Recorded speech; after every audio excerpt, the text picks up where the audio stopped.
નમસ્કાર વિદ્યાર્થી મિત્રો, તમારું ખૂબ ખૂબ સ્વાગત છે મારી આ ચેનલ સ્ટડી વિથ નેન્સીમાં. જો હજી સુધી તમે મારી આ ચેનલને સબસ્ક્રાઇબ ના કરી હોય તો જલ્દીથી સબસ્ક્રાઇબ કરજો. આજે આપણે પ્રકરણ નંબર 4 દ્વિઘાત સમીકરણ સ્વાધ્યાય 4.2માં બીજો દાખલામાં બીજો પ્રશ્ન છે. એમાં બીજો દાખલો જોઈશું. તો અહીં જુઓ, આપણને પ્રશ્ન નંબર 2 આપેલો છે કે ઉદાહરણ 1માં આપેલ પ્રશ્નોના ઉકેલ મેળવો. એમાંથી આપણે જે પહેલું ઉદાહરણનો જે પહેલો દાખલો હતો એ આગળના વિડીયોમાં જોયો. આજે આપણે બીજો દાખલો જોઈશું. તો ઉદાહરણ 1માં બીજો દાખલો છે કે એક કુટીર ઉદ્યોગ એક દિવસમાં કેટલાક રમકડા બનાવે છે. પ્રત્યેક રમકડું બનાવવા માટેનો ખર્ચ 55માંથી એક દિવસમાં ઉત્પાદિત થતા રમકડાની સંખ્યા બાદ કરીએ તેટલો છે. કોઈ એક ચોક્કસ દિવસમાં ઉત્પાદન ખર્ચ ₹750 છે. આપણે તે દિવસે ઉત્પાદિત રમકડાની સંખ્યા જાણવી છે. કે કુટીર ઉદ્યોગ છે, કુટીર ઉદ્યોગમાં એક દિવસમાં જે રમકડા બનાવે છે એ રમકડા બનાવવાનો જે ખર્ચ છે, એક રમકડું બનાવવાનો ખર્ચ 55માંથી, એટલે કે રમકડું બનાવવાનો ખર્ચ 55માંથી જેટલા રમકડાની સંખ્યા તે દિવસે ઉત્પાદિત થઈ હોય તેને બાદ કરી દઈએ એટલા આપણને રમકડા બનાવવાનો ખર્ચ આવે છે. એટલે આપણે ધારવાનું છે ઉત્પાદનની સંખ્યા. જેટલા ઉત્પાદન કર્યા હોય એટલા આપણે 55માંથી બાદ કરીએ, આપણને રમકડાનો ખર્ચ મળી જાય. અને આપણને કીધું છે કે કોઈ ચોક્કસ દિવસે એણે ઉત્પાદન ખર્ચ, જે કુલ ઉત્પાદન ખર્ચ થયો છે એ છે, ઉત્પાદન ખર્ચ આપણને આપી દીધો છે 750 છે. તો આપણે તે દિવસે ઉત્પાદિત રમકડાની સંખ્યા જાણવી છે. તો હવે જોવો, આમાં આપણે પહેલાં તો આપણે ધારી લેશું કે એક દિવસમાં ઉત્પાદિત રમકડાની સંખ્યા ધારી લેશું કે ધારો કે એક દિવસમાં ઉત્પાદિત થતા રમકડાની સંખ્યા કેટલી છે? એક્સ આપણે ધારી લઈશું. રમકડાની સંખ્યા બરાબર એક્સ આપણે ધારી લીધું, કારણ કે રકમમાં જ આપ્યું છે કે ખર્ચ 55માંથી જે ઉત્પાદન થયેલી સંખ્યા બાદ કરીએ એટલે આપણે ધારવું શું પડશે? ઉત્પાદનની સંખ્યા ધારવી પડશે. એ આપણે એક્સ ધારી લીધી. હવે જે રમકડા બનાવવાનો ખર્ચ છે, એક રમકડું બનાવવાનો ખર્ચ આપણને આપી દીધો છે. પ્રત્યેક રમકડું એટલે એક રમકડું, તો એક રમકડું બનાવવાનો ખર્ચ છે, એક રમકડું બનાવવાનો ખર્ચ એ કેટલો થઈ જશે? 55માંથી ઉત્પાદન થતા રમકડાને બાદ કરી દઈએ એટલે 55 ઓછા એક્સ કરી દઈએ એટલે આપણને શું મળી જાય? એક રમકડું બનાવવાનો ખર્ચ. હવે કુલ ઉત્પાદન ખર્ચ આપ્યો છે 750. એક રમકડું બનાવવાનો ખર્ચ નથી આપ્યો, આખા દિવસનું કુલ ઉત્પાદન ખર્ચ છે. એટલે કુલ ઉત્પાદન ખર્ચ શું થઈ જાય? કુલ ઉત્પાદન ખર્ચ બરાબર કુલ ઉત્પાદન ખર્ચ કેટલો થઈ જશે? કે જે રમકડાની સંખ્યા છે એને આપણે રમકડાની કિંમત આવી ગોળી દઈએ. કુલ 5 રમકડા બનાવી દીધા તો આપણે એને એક્સ કીધું એની સંખ્યાને, અને એની જે કિંમત છે, એક રમકડાની કિંમત છે એવા એને ગુણ્યા હું સંખ્યા કરી દઉં એટલે મને કુલ ખર્ચ ખબર પડી જાય. તો કુલ ખર્ચ આપણને રકમમાં આપી દીધો છે 750 બરાબર એક્સ ગુણ્યા 55 માઇનસ એક્સ.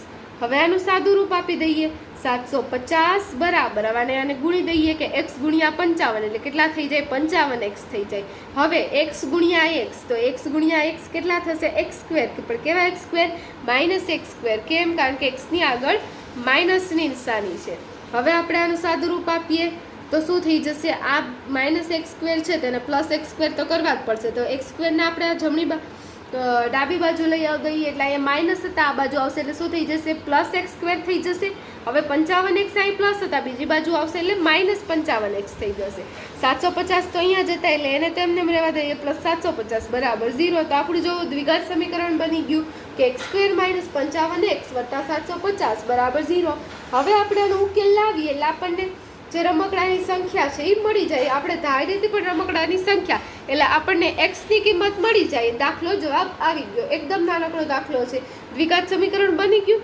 હવે આપણે શું કરી દઈશું? 750 ગુણ્યા 1 એટલે કેટલા થઈ ગયા? 750 થઈ ગયા. હવે 750ના 2 ભાગ પાડવા છે કે જેનો ગુણાકાર 55 થાય. સીધું આવડે અવયવ પાડીને તો પણ ચાલે, એમ ના આવડે તો સાઈડમાં આવી રીતે અવયવ પાડી લ્યો. 750 છે, 750નો ભાગ ચલાવીએ, 2 વડે ભાગ ચલાવીએ, 2 તેરી 6. હવે 2 તેરી 6, એક વધશે ઉપરથી આવ્યો 5, 2 સત્તા 14, 1 વધ્યો, 2 પંચા 10. હવે 2 વડે ભાગ નહીં ચાલે, એટલે હવે આપણે કેના વડે ચલાવશું? હવે જુઓ 3 વડે ભાગ ચાલી જશે, કારણ કે 7 ને 3 10 તે 15, એટલે 15 3ના ઘડિયામાં આવે. 3 વડે વિભાજ્ય છે, ત્રણેય સંખ્યાનો સરવાળો 15 3 વડે વિભાજ્ય છે, આખી સંખ્યા 3 વડે વિભાજ્ય, એટલે ભાગ્યા 3 કરીએ તો કેટલા થાય? 125. વિભાજ્યતાની ચાવી આવડતી હોય તો આવી રીતે ફટાફટ અવયવ પાડી શકીએ. આપણે 7 ને 3 10 ને 15 થઈ ગયા. 15 3ના ઘડિયામાં આવે તો આનું પણ 3 વડે ભાગ ચાલે છે. હવે 125 તો આપણને ખબર છે, 25 પંચા 125. હવે 25 પણ 5 ગુણ્યા 5 અને 5 એકુ 5 અવયવ પડી ગયા. હવે આનો ભાગ કરી લઈએ કે 2 ભાગ પાડવાના છે, જેનો સરવાળો કેટલો થાય? 55 થાય. તો 2 તેરી 6 અને 6 પંચા 30 અને 5 5 25. તો આ જોવો કેટલો થયો? આનો ગુણાકાર 30 ને આનો ગુણાકાર કેટલો થયો? 25. તો 30 ને 25 થઈ ગયા 55. તમારે એક વારમાં ના આવે તો આવી રીતે 2 વાર ગુણીને જોઈ લેવાનું. 2 તેરી 6 અને 100, આનો તો ગુણાકાર પછી વધી જાય, 5 ગુણ્યા 5 ગુણ્યા 5 કરીએ તો 125. તો 125 ને 6 તો થવાના જ નથી 55. આ 750 ની આગળ સરવાળો હતો, એટલે આપણે સરવાળો કરીને 55 લાવવાના હતા. એટલે આપણે 3 સંખ્યા લીધી, એક સંખ્યામાં 2 અને આમ તો આવવાના 375 આવવાના જ નથી. તો આપણે શું કર્યું કે 25 તો આપણને ખબર છે, આ 25 આ 25 છે અને આ 30 છે. 25 ને 30 55 થઈ ગયા. તો હવે 750 કયા 2 ભાગ પાડશે? તો 30 ને 55. આગળ મોટી સંખ્યા લખ્યા, પાછળ નાની લખીએ તો આપણને સરળ પડે. 30 ને 25. હવે પાછળ આનો જે સહગુણક છે એ પાછળ લગાડી દઈએ કે 30x 25x. હવે 55x ની આગળ શું છે? માઇનસ. તો આને પણ માઇનસ લગાડી દઈએ. હવે કરવાનું શું? સરવાળો કરવાનો છે, એટલે બંનેની નિશાની સરખી રાખવાની. માઇનસ માઇનસ પ્લસ થઈ ગયા 55x. 30 ને 25 55 સરખો આવી જાય એનો સરવાળો. તો શું થઈ ગયું? આપણું સાચું ભાગ સાચા પડ્યા. તો હવે જુઓ, આપણે જોઈ લેવાનું કે આનો માઇનસ માઇનસ પ્લસ 30 ને 25 55 માઇનસ 55x આવે છે. હા આવે છે, તો સાચા ભાગ પડી ગયા. આપણે શું કર્યું છે? અને આગળ હવે આપણે લગાડી દઈશું કે અહીં x² હતો તો x² 750 ના પ્લસ 750 બરાબર 0. માઇનસ 55x ના 2 ભાગ પાડી દીધા. હવે આ 2 ભાગ પાડ્યા તો આગળના જે 2 પદ છે એમાંથી સામાન્ય કાઢીશું, પાછળના 2 પદમાંથી સામાન્ય કાઢીશું. તો આગળના 2 પદમાંથી શું સામાન્ય નીકળશે? x સામાન્ય નીકળશે. અંદર વધશે શું? x માઇનસ 30 વધી જશે, કારણ કે અહીંયા x² હતો તેમાંથી x નીકળ્યો એટલે x વધ્યો. હવે માઇનસ 30x હતો એમાંથી x નીકળ્યો એટલે માઇનસ 30 વધ્યા. હવે માઇનસ આમાંથી શું સામાન્ય નીકળશે? 25 સામાન્ય નીકળી જશે, કારણ કે 750 આગળ જ આપણે 2 ભાગ પડ્યા. 30 ગુણ્યા 25 કેટલા થાય? 750 થાય. આગળ જ ભાગ પડ્યા 25 ગુણ્યા 30 કેટલા થાય? 750. હવે 25 સામાન્ય નીકળી જશે, અંદર શું વધશે? x. હવે અહીંયા જે માઇનસ હતા ને મેં કાઉન્સ કર્યો, એટલે આ પ્લસ હતો એનું શું થઈ જશે? માઇનસ. કેમ? કારણ કે આગળ મેં માઇનસ સામાન્ય કાઢી દીધા, કારણ કે માઇનસ માઇનસ કરો તો શું થઈ જશે? પ્લસ થઈ જશે. એટલે x માઇનસ 30 બરાબર 0. તો હવે તમે જોશો આ 2 સરખા આવી ગયેલો, તમારો જવાબ સાચો. હવે આ જુઓ, x માઇનસ 25 અને x માઇનસ 30 બરાબર શું થઈ જશે? 0 થઈ જશે. એટલે કે x માઇનસ 25 બરાબર 0 હોય અથવા તો x માઇનસ 30 બરાબર 0 હોય. માટે હવે x બરાબર, હવે 25 બીજી બાજુ જાય તો શું થાય? આયા માઇનસ 25 હતા, બીજી બાજુ જાય એટલે 0 પ્લસ 25, 0 અને 25 કેટલા થાય? 25. એવી જ રીતે અહીંયા માઇનસ 30 છે, બીજી બાજુ જાય તો પ્લસ 30, 0 અને 30 કેટલા થાય? 30. એટલે અહીંયા શું જવાબ આવી ગયો?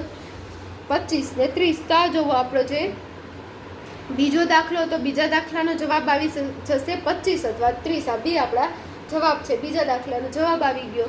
તો અહીં આપણો પ્રશ્ન નંબર 2 નો બીજો દાખલો પૂર્ણ થાય છે. જો તમને વિડીયો પસંદ આવ્યો હોય તો લાઈક શેર સબસ્ક્રાઈબ કરજો. જો હજી સુધી તમે મારી આ ચેનલને સબસ્ક્રાઈબ ના કરી હોય તો જલ્દીથી સબસ્ક્રાઈબ કરજો. અને મારી બીજી ચેનલ છે એને પણ તમે સબસ્ક્રાઈબ ના કરી હોય તો એને પણ જરૂરથી સબસ્ક્રાઈબ કરજો અને તેમાં પણ જરૂરથી વિડીયો જોજો. Thanks for watching.